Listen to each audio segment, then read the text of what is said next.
Os voy a intentar resumir para ir un poco más rápido algo que estoy recibiendo muchas preguntas que tiene que ver con el hidrógeno natural y con los colores del hidrógeno. ¿Hidrógeno natural? ¿Qué es eso? Hombre, os decía muy al principio que no existía hidrógeno H2 en la Tierra, en la corteza terrestre, pero parece que sí. Y eso es un descubrimiento que no es reciente, se conocía que había alguna anécdota de pozos de petróleo, de hidrógeno, pero parece que hay bastante más pozos de hidrógeno de lo que se pensaba. Y claro, si hay tanto hidrógeno, ¿para qué lo vamos a producir? Pero voy a intentar hablar un poquito de ese hidrógeno natural. Y como os decía, el asunto de los colores, os he dicho, acordaros ahora de estos tres porque yo del resto ni me acuerdo. Os voy a intentar explicar cómo realmente habría que pensar en el hidrógeno, no en colores, sino en clasificación cuantitativa, luego veremos de qué. Esos son los dos temas que quería abordar. Y al final voy a hablar un poquito del agua, si da tiempo, porque voy un poquito justo, ya me he dejado de hace rato ahí. Bueno, pues vamos a empezar con el hidrógeno natural. Esto, como nos falta la Secretaría de Estado, os he resumido aquí un poquito de lo que es la hoja de ruta del hidrógeno, que era de lo que iba a hablar ella, que incluye cosas como, por ejemplo, instalar para el año 2030 5 gigavatios de potencia de electrolizadores. Solo nos quedarían esos 8 teravatios hora que os decía muy al principio. Que la industria del hidrógeno, al menos el 25% del hidrógeno industrial fuera verde, tener del orden de 150 y 200 autobuses y camiones circulando por España y del orden de 5.000 a 7.000 vehículos ligeros y pesados, tener del orden de 100 a 150 estaciones de servicio de hidrógeno, 2 líneas comerciales de tren, o sea, son cosas muy concretas. ¿Lo vamos a conseguir en los 6 años que nos quedan? ¿No lo vamos a conseguir? Eso es lo que nos hubiera gustado que a la Secretaría de Estado nos contara en qué situación está.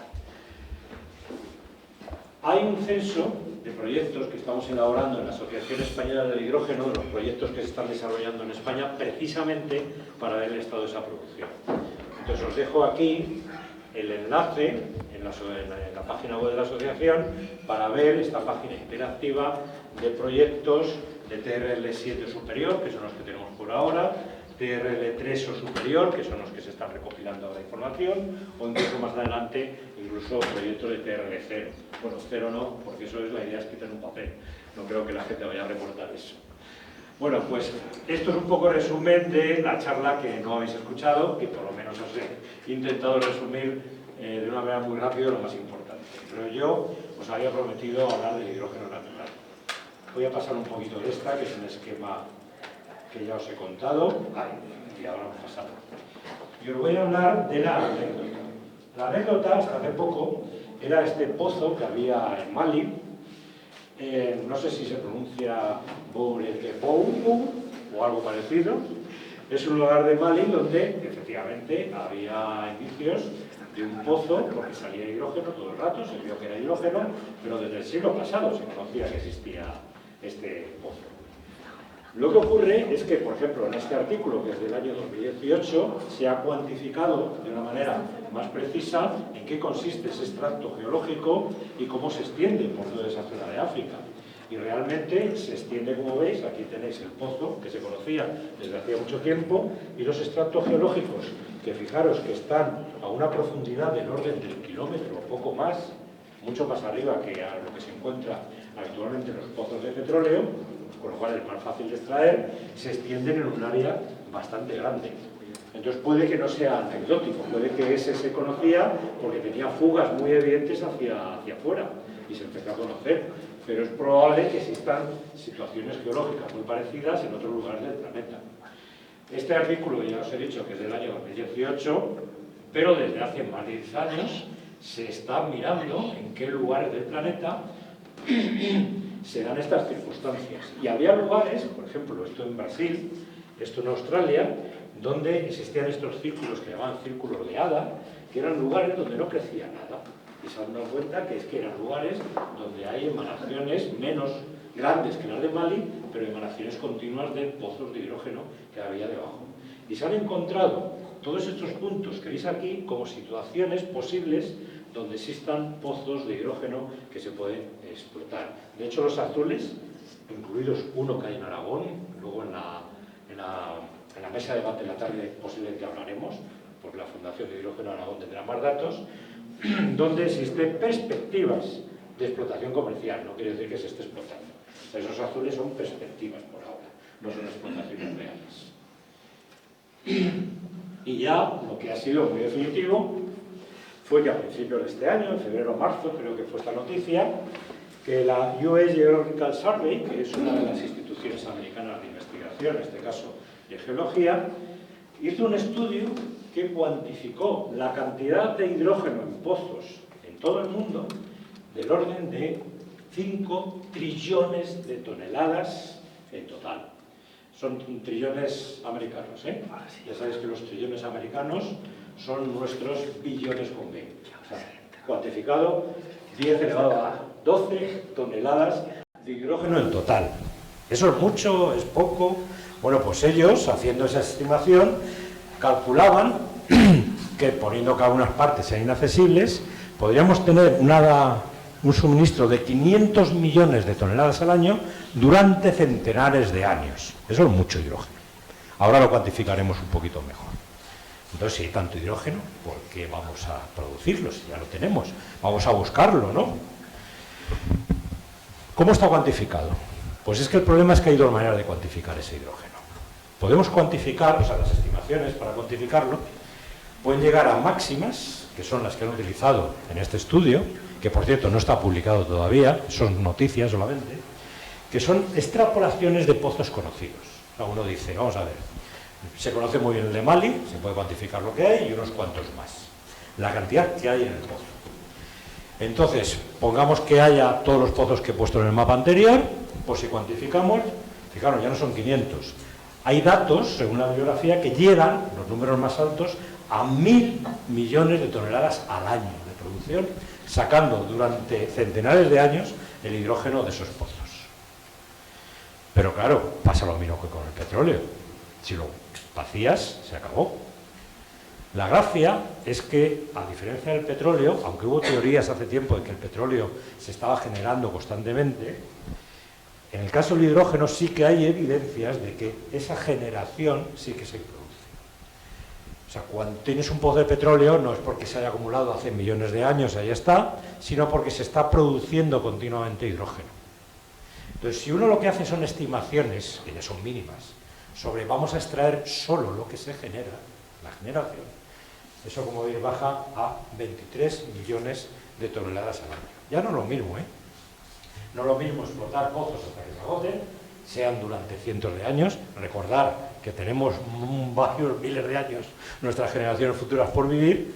No es lo mismo hacer eso, que no sería sostenible, hacer esto otro. Esto sí que sería sostenible. Y aún así, ya veis los márgenes que hay. O sea, este estudio dice 500 millones al año, hay estudios que van hasta 1.000 millones al año, otros que bajan a 100, hay una variación enorme. Por cierto, vamos a dejar de hablar de toneladas, que estamos hablando de energía. ¿Cuánta energía es esa? Bueno, os lo pongo aquí. Esa energía de 1.000 millones de toneladas al año son del orden de 33.000 teravatios hora al año, luego lo compararemos con algo, y en el caso de las mínimas son del orden de 800 teravatios hora al año. Luego utilizaremos estos números. Antes de utilizarlos, hombre, me gustaría hablar de eso de la generación. Aquí tenéis un esquema muy general que está sacado de esa publicación, en que se ven diferentes mecanismos de generación, ahora hablaremos de ellos, pero suelen ser o por radiación, hay radiación en la corteza terrestre, no solamente la que generamos nosotros, hay radiación natural, que puede romper las moléculas de agua, esa radiación para producir hidrógeno. Hay procesos geológicos en que se produce hidrógeno a partir de agua. Hay fugas del manto, donde hay hidrógeno interior que salen. Y ese hidrógeno que sale puede terminar saliendo por grietas, como ocurría en Mali, en grandes cantidades. Los microbios lo pueden utilizar, que hay microbios que utilizan hidrógeno. O se puede acumular en esos pozos que os decía, que suelen tener una capa de sal aislante. Por eso os decía que el almacenamiento subterráneo suele ser en cavernas de sal. O, y esto es lo más importante, en depósitos ricos en hidrógeno, en hierro, perdón, se produce un proceso geológico, mineralógico muy complejo que al final produce hidrógeno. Y nosotros estamos aquí para atrapar ese hidrógeno, o bien acumulado en pozos, o bien que se produce en esas zonas ricas en hierro. Es bastante complejo, os lo he intentado resumir en este esquema, que es el que más me ha gustado, y si no, lo tenéis resumido también en este otro, donde se ven todos los procesos que os acabo de mencionar. Los organismos que producen hidrógeno, porque hay los que consumen y los que producen, la descomposición de materia orgánica, el decaimiento radiactivo, que también lo produce, como os acabo de decir, la actividad del interior de la Tierra, del manto, y este, que está en negrilla, porque parece que es el fundamental, que se llama serpentinización. Yo no había oído hablar de él hasta que empecé a leer artículos de hidrógeno natural. Es un proceso, ya os digo, que mineralógicamente es un poquito complejo, de varias reacciones, pero que están involucrados minerales que tienen hierro en su composición. Y al final hay producción neta de hidrógeno en ese proceso mineral. Bueno, pues todos estos procesos son los que generan ese hidrógeno. Si uno considera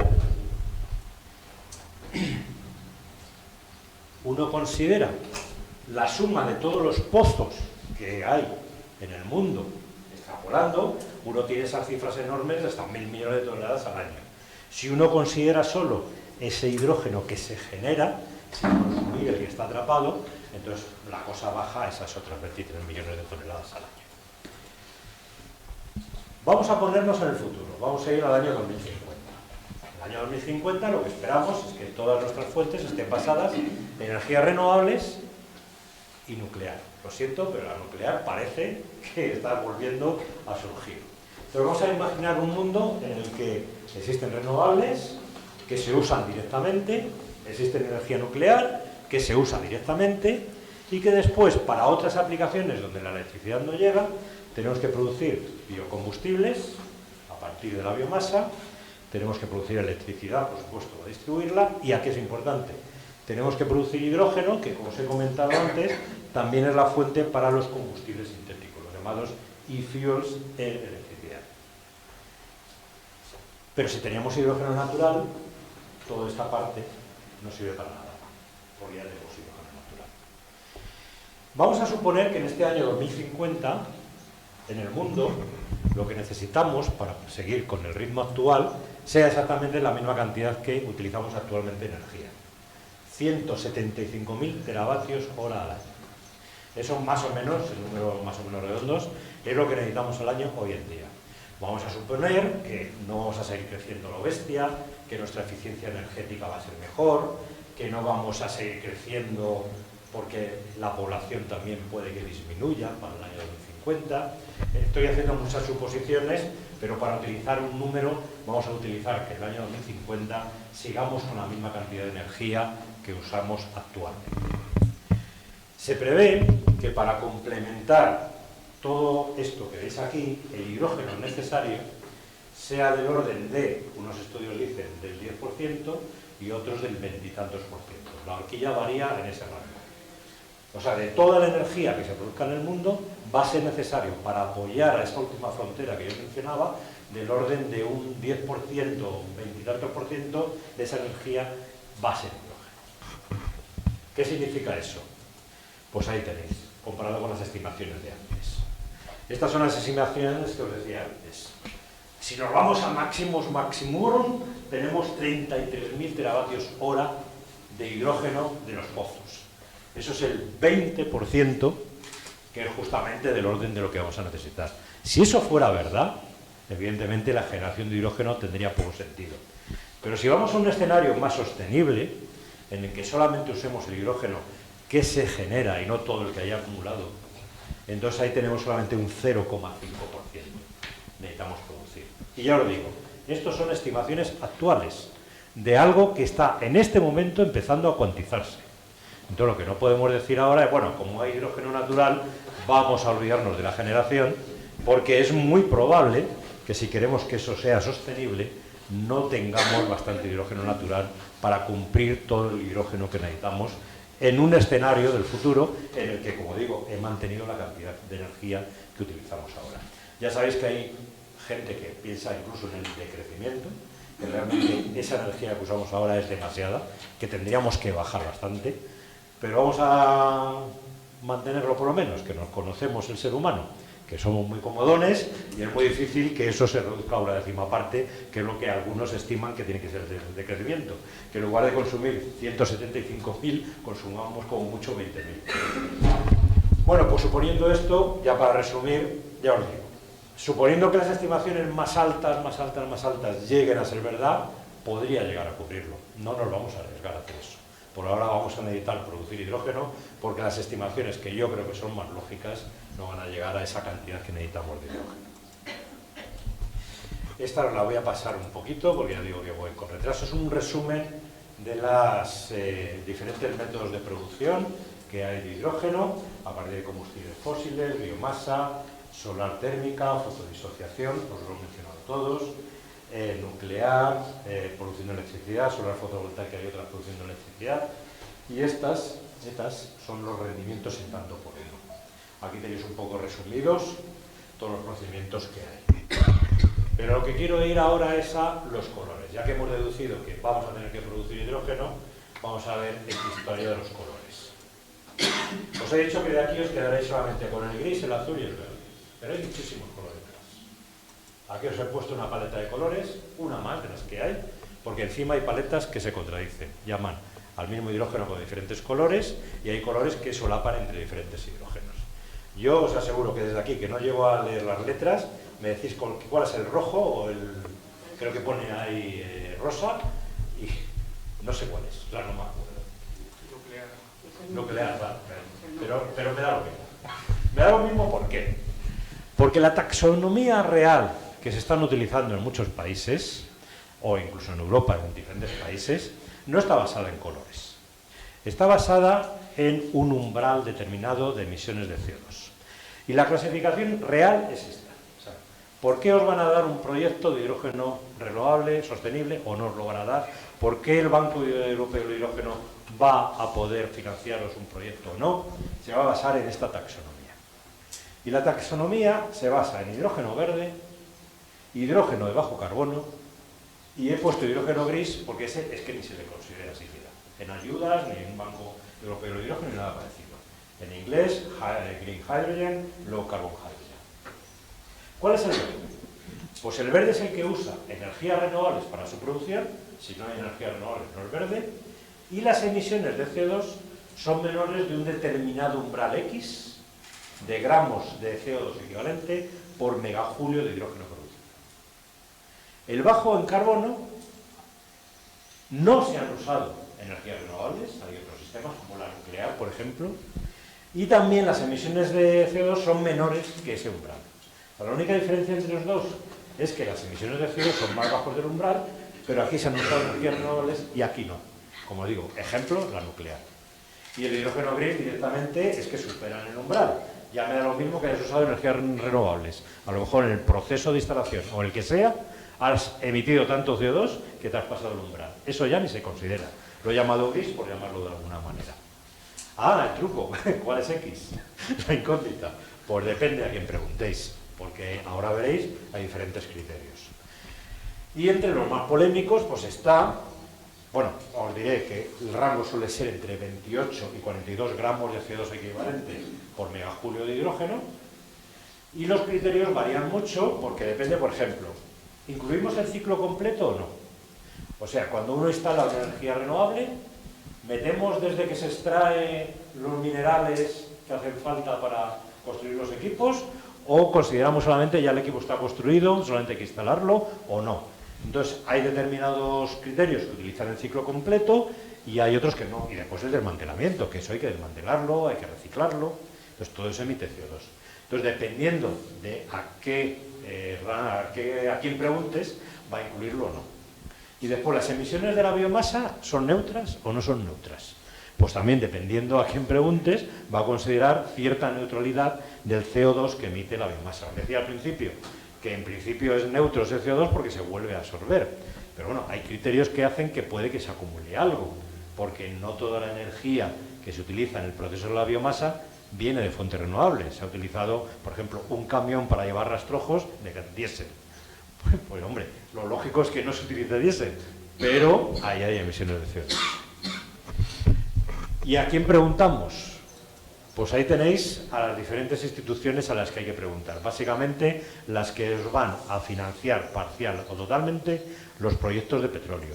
Os van a financiar el CAPEX, toda la inversión que hace falta para montar el equipo, o incluso el OPEX, que es lo que hace el Banco Europeo de Hidrógeno, que además incluye los gastos de operación. Pues dependiendo que preguntes, fijaros este criterio que estricto es, que es uno de los criterios en Estados Unidos, que va from the well to the gate, o sea, desde que se extrae la fuente, la que sea, hasta que se deposita en la puerta del cliente, u otros criterios que van from the well to the wheel, o sea, desde que se extrae la fuente que sea hasta que el cliente lo usa en el vehículo. Esto está pensado sobre todo para vehículos. Pues aquí tenéis un criterio americano muy restrictivo, que como veis baja mucho el umbral, pero el resto, más o menos, como decía, están entre 28 y 42. Aquí tenéis el estándar tentativo de la Unión Europea, aquí tenéis uno alemán, aquí tenéis el de Japón, aquí tenéis el IRA famoso de los Estados Unidos, de reducción de la inflación, aquí tenéis uno que se utiliza mucho en Europa, que es un proyecto que se llama Certify, un proyecto europeo que ha mantenido unos criterios determinados y ha sacado este valor, creo que es el de 36,24%.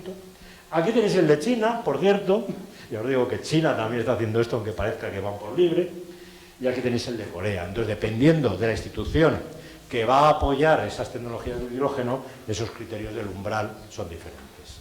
Así que, bueno, podéis seguir hablando de colores, pero realmente la taxonomía que es práctica va a ser la de ese umbral de emisiones de CO2 por megajulio de hidrógeno producido.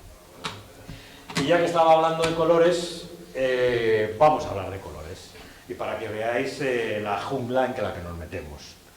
Vamos a empezar por ese hidrógeno gris que he llamado, que es el hidrógeno que está fuera de criterio, que está fuera de la taxonomía, porque es el hidrógeno que se venía produciendo hasta ahora y que no necesita ayuda, llevamos 100 años produciendo ese hidrógeno. Carbón, pues es que hay gente que lo llama negro y gente que lo llama marrón. ¿Con cuál nos quedamos? Porque dependiendo del sitio donde vayáis, lo va a llamar diferente. El gas natural sí, el gas natural parece que todo el mundo lo llama hidrógeno gris.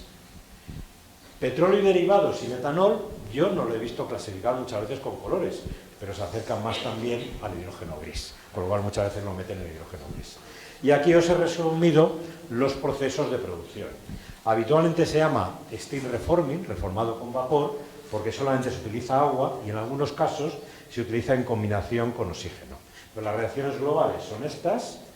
Sí, ya sé que no soy muchos químicos aquí, pero los químicos nos gusta poner ecuaciones químicas, lo siento, aquí tenéis resumido, y todo el carbono, hidrógeno y oxígeno que hay por aquí termina transformándose después de varios pasos en hidrógeno y CO2. Ahí tenéis el CO2, que hay que eliminar a la atmósfera si es hidrógeno gris.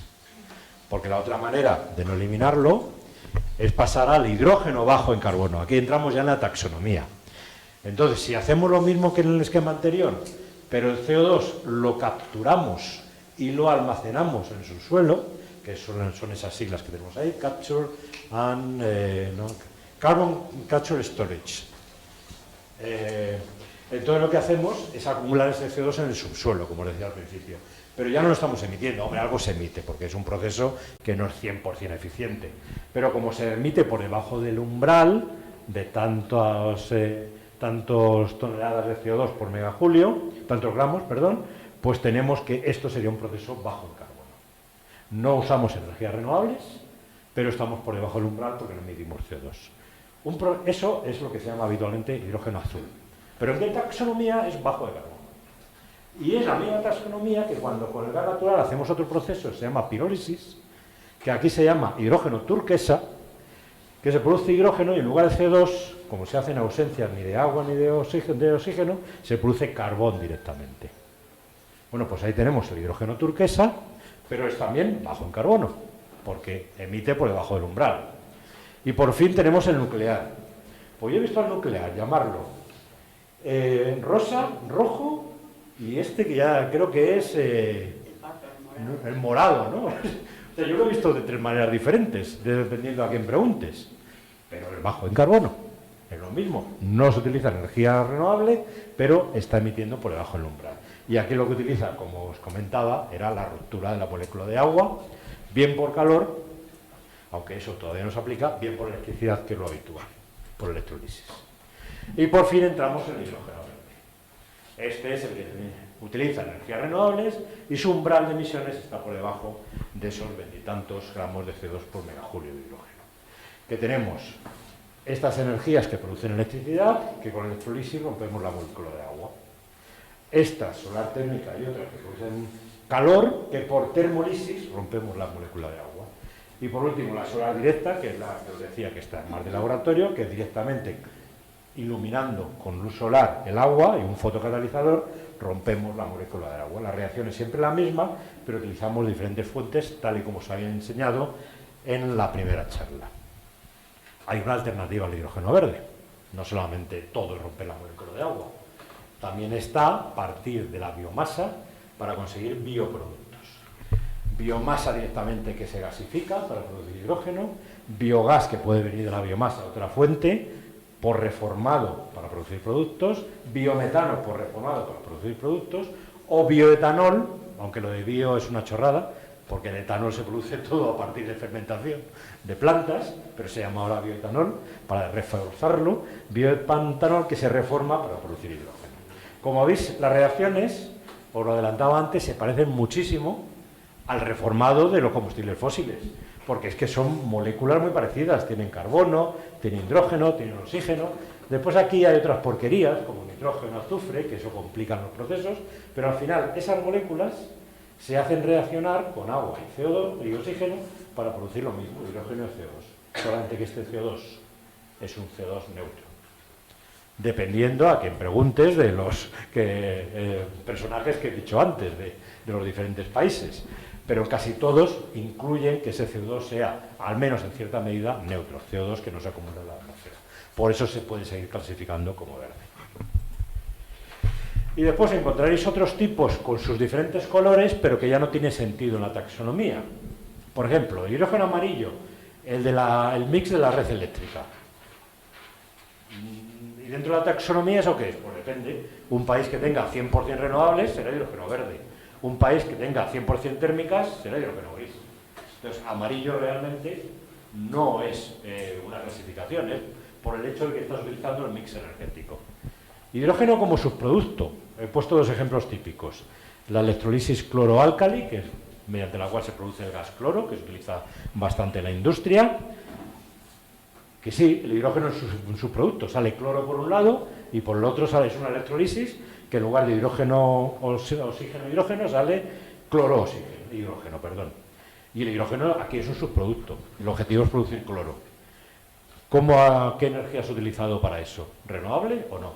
Pues que va a depender de eso. Eso se le suele llamar blanco, pero es que no lo puedes clasificar hasta que no sepas la energía. O un proceso que se utiliza mucho en refinerías, que es el craqueo con vapor de determinadas fracciones del petróleo. Hombre, pues ese seguramente verde no es, pero es que se clasifica igual. Hidrógeno como subproducto blanco, no dice nada decir eso. Y por último el hidrógeno natural, que yo lo he visto como dorado o como blanco también, con lo cual ya está interaccionando con el de arriba. Hidrógeno natural, pues por ahora no se clasifica de ninguna manera, porque por ahora no se está extrayendo. El día que se extraiga, habrá que decir, ¿estás extrayendo hidrógeno que se genera? O sea, ¿estás haciendo de una manera sostenible o estás agotando el pozo de hidrógeno? Y posiblemente las agencias de clasificación lo tendrán en cuenta para decir si es un hidrógeno bajo en carbono, no es bajo en carbono, o se creará una nomenclatura nueva. Por ahora yo no he puesto nada ahí, porque es que no se sabe, no se está haciendo por ahora. Y ya para acabar, como voy de tiempo, es que creo que se me está agotando. Vale, perfecto. Solamente os quería hablar un poco del agua. Porque es una pregunta que surge muchísimo. ¿Hace falta agua para hacer electrolisis? Os he dicho que cuando la pila se usa, después el agua lo devuelve. Pero claro, muchas veces ese agua no se devuelve porque va a la atmósfera, porque has generado otros productos que van a otros países, en fin. Es agua que no se vuelve a recuperar. Pero hace falta agua para la electrolisis y la gente está muy preocupada. Pero claro, lo que no te dice nadie es que para el hidrógeno, tal y como se utilizaba ahora, también hace falta agua. Aquí tenéis el hidrógeno azul y el hidrógeno gris. Y en todos hace falta agua. Ahora veremos las cifras. Y es más, para la tecnología actual, basada en combustibles fósiles, para producir cualquier tipo de energía, hace falta agua también. pero eso parece que no. La electrolisis, como es directamente romper la molécula de agua, parece que es muy evidente que solamente la producción de hidrógeno necesita agua por ese método. Pero como veremos, otros también lo necesitan. En estos esquemas son muy parecidos, están tomados de un informe de IRENA, de la Asociación Internacional de Energías Renovables. En todos los esquemas hay una zona de producción, aquí está la zona central de producción, el reformado de metano para el hidrógeno gris del gas natural. Aquí de nuevo, reformado de metano para el hidrógeno azul de gas natural. Y aquí está la electrolisis para el hidrógeno verde. Hay una zona de pretratamiento del agua, que tiene sus requerimientos, y una zona de intercambio de calor, porque después hay que enfriar las cosas. Os diré que yo he analizado este esquema, no da demasiados datos IRENA de cómo se han calculado estos datos, han dicho que han consultado a expertos, pero ya en estos esquemas, si los analizáis un poco en diagrama de entradas y salidas, a mí no me cuadran las muchas cifras que hay aquí. Yo creo que tienen algunos errores. Y encima, aquí han puesto un sistema de intercambio de calor para la electrolisis, que se evaporan casi 15 litros de agua por cada kilo de hidrógeno. Yo eso no lo he visto en ningún electrolizador, que se evapore tanto agua. Si los electrolizadores habituales están por debajo de 100 grados. Yo creo que no lo necesitan para nada. Aparte que compite aquí con esta tecnología que exporta ahí, que exporta vapor. O sea, como exporta vapor de agua del orden de 14 litros, considera que ese agua no se pierde. En cambio esta sí considera que se pierde. Con esto quiere decir que este informe de IRENA es un poquito tendencioso y está como sobrevalorando la cantidad de agua de la electrolisis y minusvalorando la cantidad de agua que necesitan los dos métodos. Y aún así, la conclusión del informe es que la electrolisis gasta menos agua que el resto de los métodos. Hay dos tipos de agua. El agua que se retira, pues claro, necesitas coger el agua, enfriar, por ejemplo, y después se evapora. Esa no se usa, pero se ha usado, se ha perdido. Y el agua que se consume directamente, el agua que una vez que entra se va a meter dentro del hidrógeno sustituyendo por hidrógeno. Bueno, pues resulta que hay diferentes barras, pero si veis en general, la electrolisis alcalina y la electrolisis PEN gastan menos agua que el resto de los métodos de producción de hidrógeno. Y ya os digo que creo que habría que analizar con detalle esos datos de IRENA, porque creo que perjudican un poquito la electrolisis y aún así sale ganando. Y ya por último, este es un esquema de previsión de la Agencia Internacional de la Energía de cómo en el año 2021 se está usando agua, creo que aquí son billones de metros cúbicos de agua, en generación por renovables, generación por energía nuclear. Sí, la energía nuclear gasta agua, pero hay que enfriar los sistemas. Esas chimeneas que veis de las centrales nucleares están usando agua. En fuentes fósiles, un montón. Hidrógeno y bioenergía, en azul.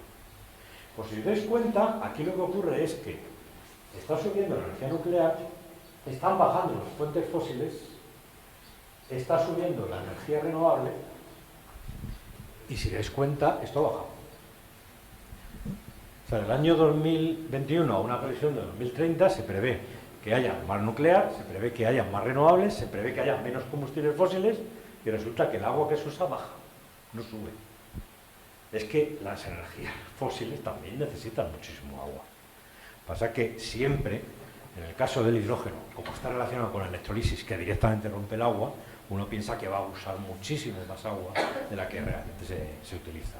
Y esto es un esquema, yo creo que clarísimo, de cómo las energías fósiles también están utilizando hoy en día bastante agua. Y por si no tenéis claro, os he puesto un escenario para 2050 equivalente desde el principio. Esos 175.000 teravatios hora mundiales. En España, si mantenemos la cantidad de energía que usamos al año más o menos unos 1.500 teravatios hora. ¿Cuánta agua hace falta para producir hidrógeno? Un tercio. Ahí me he subido un poquito. Para producir hidrógeno, o sea que un tercio de esa energía sea producir hidrógeno. Pues harían falta 500 millones de litros al día de agua. Claro, es una barbaridad, o no, porque resulta que solamente pérdidas de la red, o sea, de que la red está en unas condiciones pésimas, tenemos 2.000 millones de litros de agua al día. O sea, solamente quitando las pérdidas, quitando una cuarta parte de las pérdidas, ya tendríamos agua para el año 2050 producir todo el hidrógeno que necesitamos. Y aquí cerca hay un campo de golf. Bueno, pues los campos de golf en España que utilizan el agua de una manera muy eficiente, hay estudios en todos los campos de golf para no usar más agua de la debida, o sea, ahí no riegan a mantas como ocurre en la agricultura, ahí riegan con el agua que necesitan, pues todos los campos de golf de España utilizan 300 millones de litros al día de agua, que es más o menos la que haría falta para el hidrógeno. Entonces a lo mejor no hace falta tanta agua para el hidrógeno, ¿vale? Estos son los conceptos que os quería contar. Bueno, al final he puesto un pequeño cálculo no del agua que se necesita, sino del agua que emiten los vehículos. Pues también hubo una gente que me decía, es que los vehículos van a eliminar agua y el agua es un gas de efecto invernadero muy potente. Digo, sí, hasta que condensa en forma de lluvia y cae. Más allá no sube. Pero es que realmente los coches de gasolina también están emitiendo agua actualmente. Pues mira, cada kilómetro 47 gramos. Y los coches de hidrógeno, por ahora, fijaros que había puesto 1 kilo de hidrógeno cada 100 kilómetros. Creo, Javier, que ahora andan por 0,8, 0,9 por ahí. O sea, va mejorando la tecnología. Pues con este dato emitían 90 gramos por kilómetro. Es casi el doble, pero no es una cantidad ingente de agua que vayamos a mandar a la atmósfera. Y yo recuerdo que el agua, cuando llega a unos 30 milímetros de mercurio, 30 torr, condensa. O sea, no sigue subiendo la cantidad de agua. Y esto es todo lo que os quería contar en sustitución de la charla de nuestra secretaria de Estado. Espero que os haya servido para algo. Muchas gracias a todos.